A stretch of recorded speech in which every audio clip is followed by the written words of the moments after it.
Taste the Daily. இன்னைக்கு திமுகவில் என்ன கிட்னி திருடுறான். இன்னைக்கு நீ யாருமே ஆஸ்பத்திரிக்கு போக முடியாதாட்டு இருக்குது. இந்த ஆட்சியில் இது அரசாங்கம் இன்னைக்கு வெளியிட்டு இருக்குது. இந்த அரசாங்கம் வெளியிட்டு இருக்குதுங்க, நாம வெளியிடல. இன்னைக்கு வந்திருக்குது அரசு குறிப்பு. இன்றைக்கு நாமக்கல் மாவட்டத்தில் கிட்னி திருடி இருக்கிறாங்க. அந்த திருட்டு கும்பலை பிடிப்பதற்கு அரசாங்கமே ஒரு ஐஏஎஸ் அதிகாரி, மருத்துவத்துறை சேர்ந்த அதிகாரி நியமிக்கப்பட்டு அவர்கள் போய் சோதனை நடத்துறாங்க.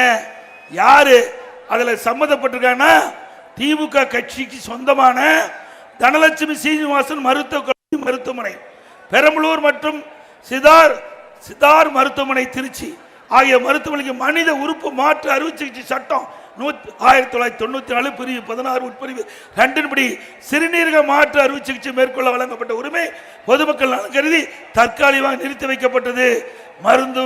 மருத்துவம் மற்றும் ஊரக நலப்பணி இயக்குனர் அவர்களால் ஆணை வழங்கப்பட்டு அந்த மருத்துவமனை யாருக்கு சொந்தம்னா மணச்சநல்லூர் திமுக எம்எல்ஏ கதிரவன் என்ற அவருடைய மருத்துவமனைங்க.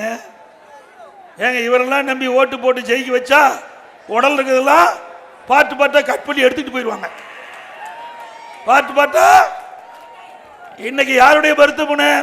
திமுக எம்எல்ஏ அவர்களுக்கு சார்ந்த நிறுவனம் மருத்துவமனையிலிருந்து கிட்னி திருடப்பட்டதாக அவர்களுடைய அறிக்கை, திமுக அரசாங்கம் கொடுக்கப்பட்ட அறிக்கை. நாம சொல்லல. இப்படிப்பட்ட ஆட்சி தேவையா? ஏழை எளிய ஒடுக்கப்பட்ட நசுக்கப்பட்ட மக்கள் அவர்களுடைய சூழ்நிலையை கருதி அவர்கள் மருத்துவமனைக்கு போனா அங்கேயே கத்திரிக்கோள் போட்டு அழகா கிட்னி எடுத்துக்கிறான், லட்சக்கணக்கில் விற்கிறான். ஆனா அந்த ஏழைக்கு குறைந்த பணம் தான் கொடுக்கிறான். இப்படிப்பட்ட அவல ஆட்சி தேவைங்களா?